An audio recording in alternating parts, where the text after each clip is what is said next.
I'm RT and welcome back to RTsWorld. So today I present you the next chapter of Casino Basics, and this time we focus on inputs.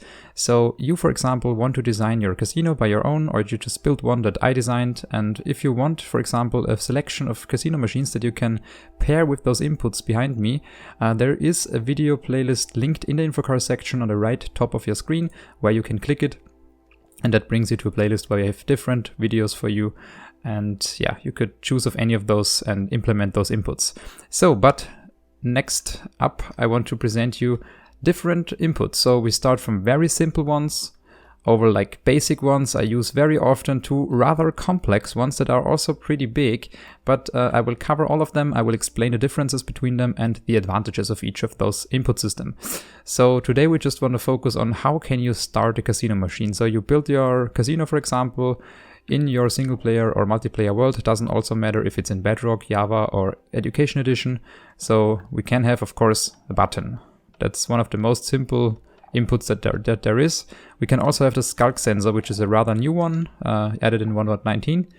Or, for example, also a classic one is a double input. So we have an observer-based input, and we get 2 pulses, as you can see here.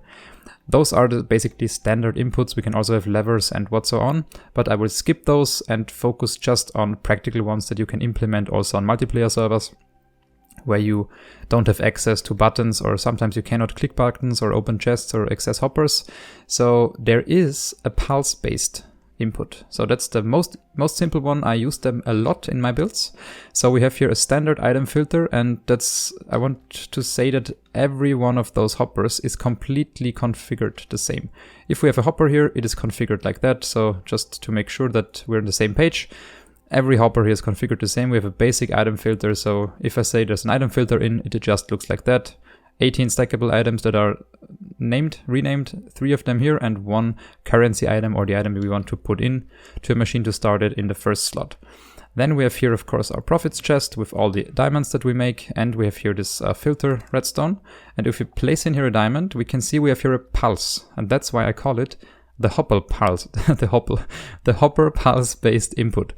And we can also, of course, do the same technique with a hopper state based input. And what it does is it doesn't provide a pulse, it will provide us an on or off state. And by doing so, we input here a diamond and we get the on state. And the on state is as long activated, since we have here a T flip-flop with 2 droppers with an item in there, as long as the casino resets itself at some point and we can insert another currency item. But at some point the machine has to reset itself with the circuitry behind it. So that's what I call the hopper state-based input. Now we're getting a little bit more complex. That was also wished by a viewer. I didn't found a comment, very unfortunately, but a viewer asked me if I could do a dropper input where we just add in, for example, diamonds in here. So I could add in here 19, for example. I just press it once and we have here a pulse, and there's only 1 missing, so I can press another one. So you could play very fast, for example. You can just click the button and your diamonds will get less over time. And at some point you can just get them out of the dropper. And the basic principle behind this machine is we have here 2 droppers facing into each other, whereas the bottom one has a hopper attached to it. We have here the item filter, our classic one, and then we can get the pulse out of there. We have here the profits, and we have also some random stuff over here. And for the random stuff, what I mean with that is, for example, here now the very funny casino customer, and just put in there some light wool. You're like, hey, I will break the machine, but it won't break. It will just end up here in the random button. In the random item barrel. So let's, for example, try this hopper minecart. Doesn't really care, the machine, what you put in there. It just will get rid of it if it's not the currency item. And if you don't want to have the trash items stored here, you could also remove this, place in here a hopper to leading to a self-emptying dropper. So if I now place in, for example, this magenta wool, it will get shot out right here. So that gets rid of the trash items if you want to implement that as well. Then we, of course, used it very recently. We have the floor, the hopper pulse-based input system in the floor. So it says just drop the diamond onto the diamond block. So we drop it here and we can see we get the pulse there, and there's a standard item filter in there, and we have also a minecart, a hopper minecart submerged in this block here. So next up, I want to show you the hopper pulse based plus item count. That was also very often requested for my builds. So if, for example, I have to go back to the hopper one, for example, for this one, if I place in here, just say 4 diamonds at once, we just have a very long pulse, but the casino or the input cannot distinguish between like 1, 2, 3 X items inserted, but this one can. And this one here is just set to, how many items you want to configure it. For example, if I say 3, we get 1, 2, 3 pulses. We get really 3 pulses. And that's the magic about this machine. We have here just a rerouted hopper system, which leads to a barrel, which leads to this dropper that empties into this profit chest above. And we have here this self-empty mechanism, which is linked to this output, which is a lamp. So if I have 1, 2, 3, 4, we have 1, 2, 3, 4. That's perfectly shown what this machine can do. And of course, if you may ask if I can build it with you together, afterwards we will build these modules together, so you can build it in your world as well. And now we're heading towards the more complicated versions, which also require a little bit more space as an input system. So of course you can compact that down, but yeah, it's usually you need the space if you're standing in front of the machine right to the input. So that's why I just choose to build it very long and not that compact or high whatsoever. And the first thing I want to represent you is the hopper pulse based multiple item input. So we need to input 4 items, and then only then will the lamp get 1 single pulse. So 1, 2, 3, 4. Then we get 1 pulse, and the pulse is already over again. So we have here the classic system we had here before with the counting with the state-based system, but we have not a state-based system in this case. We have the reset mechanism right behind the state-based mechanism. So we have here item hopper that is just filled with 2 stacks of any item that is stackable, and that is exactly signal strength 3. So as soon as we have here this 3 of those 4 axes, 3 of those 4 axes moved into this dropper here, we have signal strength 3, so that is compared as on subtraction mode, so we get nothing. But as soon as we put the last X here, we can see we get the 4th signal strength, and therefore the pulse. We power the piston, re-delivering all the X's back to the original dropper, and we also fire this redstone lamp 1 time. And of course, the more items you put into this hopper, the more items you could charge, for example. But you're also limited to a bunch of factors here. For example, I guess the limit is 9 or so, to 9 items to start a machine. But there is the most advanced version, which is the most versatile input which you can use. It takes some space, but it can do the most. It's completely customizable. So we have here the hopper pulse based plus item count plus multiple item input system. So usually we want to have a pulse as an output if we start a machine. And as you can see here very well, if I have now 4 diamonds and place them all into this machine, nothing will happen because that only counts as 1. So I would have to add 3 more to get this lamp on. But this machine is the advanced version, so you could place all 4 diamonds in at once.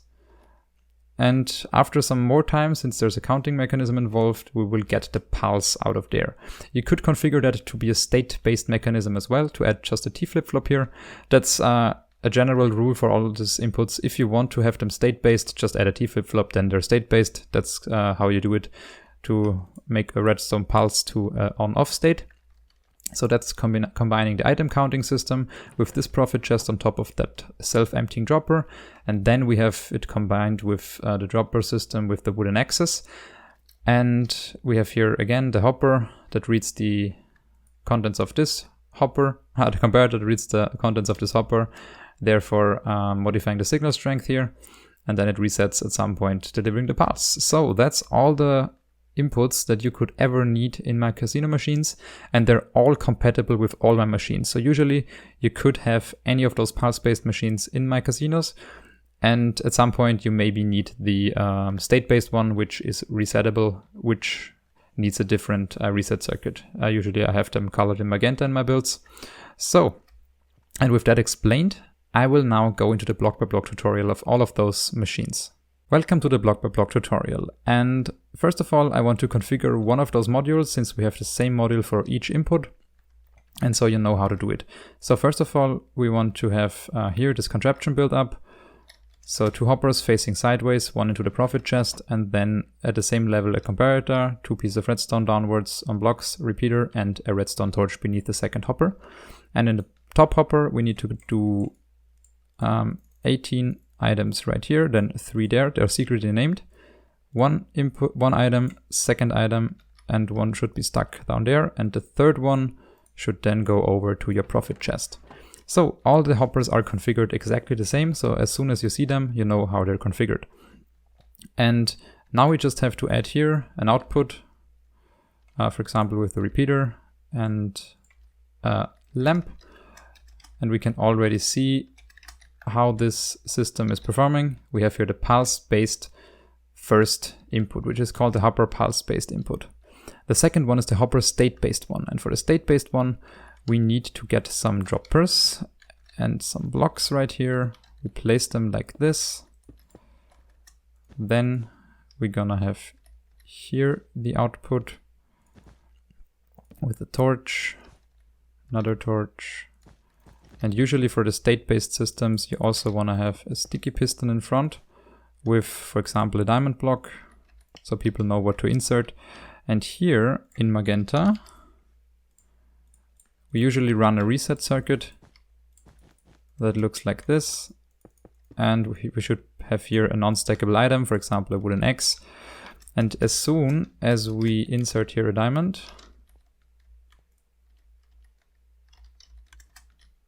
why is it not working? Oh, of course, because I forgot the redstone up here. As soon as we insert here a diamond, we close it. And as soon as we hit the redstone reset circuit, it resets itself again.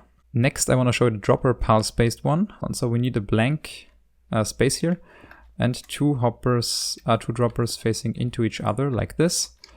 And here on the top, we can also place here a diamond block.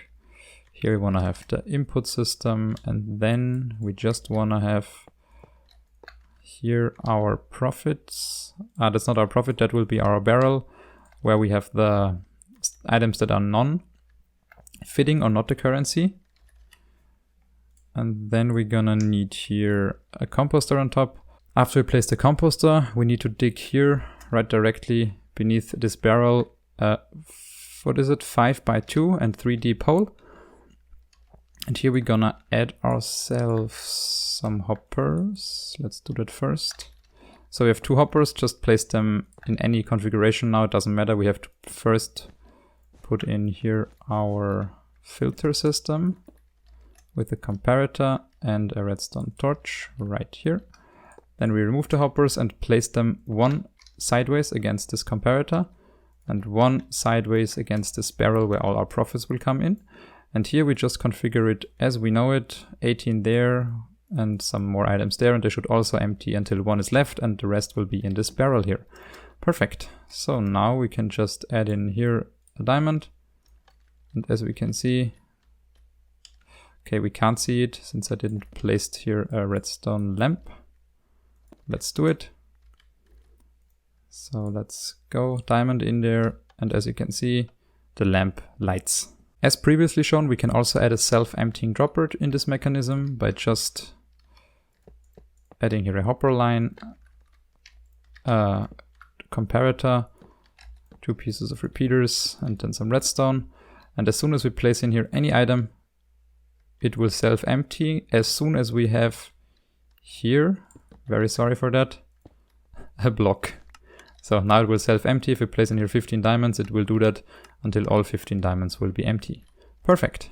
Next up, we will build the pulse-based one in the floor. So we have here this pre-configured hopper filter that we always have, and here a lamp attached to it. Then we have here a floor, and for the floor we need exactly on this hopper a rail with a hopper minecart. Then we remove the rail. Then we will place here the floor again, and then we just power a piston, remove the piston, and now as soon as we drop something, on this diamond block we get an output over there. Next up is the hopper pulse based plus the item count, and for that we have to modify very slightly this normal output here. We just have to place in here a barrel, we have to place here a hopper, here another hopper, then we can place here a composter. Here we're gonna place a dropper that empties into this chest here, and 2 more hoppers and a composter. And then we're gonna place here a comparator, repeater set to 2 ticks, repeater set to 1 tick, and redstone all around. And here will be our output. And now we can drop in, for example, let's do 3 diamonds, and then we will get 1, 2, 3 perfectly separated pulses. Perfect. And now we're gonna go to the complicated versions. The first one will be the hopper pulse based multiple item input, and I will just build it right here. So we're gonna start with a dropper facing into another dropper with, for example, 4 items we want to count. We have here a piece of redstone and here a comparator in subtraction mode. Then we're gonna have here a pre-configured hopper with 2 of those light blue wool stacks in there, another comparator, and here a piece of redstone that leads into this redstone torch. And we're also gonna need some observers. And we're gonna also need a piston right here. So we're gonna have here redstone torch and here redstone torch. Just replace that if you're in Java, since the block will be spit out. And the pulse that will generate, you can take it either from here, but you can also just take it from right there. That will be our pulse. So we now have to insert 1, 2, 3, 4 items, and then we get the pulse, and it will reset itself after we inserted 4 items. And now we can just modify for the last one, which is the hopper pulse based plus item count plus multiple item at once input system. We can take our multiple item input system and just modify it. And we do that by just placing here a block. And here on this block there will be redstone. There will be not be redstone, there will be a dropper. And this dropper will face another dropper. And here we're gonna have again 4 wooden axes. We have here a comparator. We have here again our pre-configured hopper with 2 stacks of items in there for 4 items. Then we set that to comparator's abstraction mode. Repeater, redstone, dust, another torch, and another torch, and a piston, some observers. That was not an observer. So, and here a block. Like this, they should face each other, and now we can have here the output again with this lamp. And now we can, for example, just place in 4 diamonds directly. They will be counted, and then this lamp will go on, and the machine resets itself afterwards. So that's all my inputs now done. I hope you enjoyed the video and I hope it helps you out a lot. That's another version of my Casino Basics playlist. And if you like my Casino Basics playlist, make sure to subscribe and like. I would really appreciate that. So, and with that said, thank you for watching as always, and I will see you next week with another casino machine. So be prepared and be excited. See you next week. Bye bye.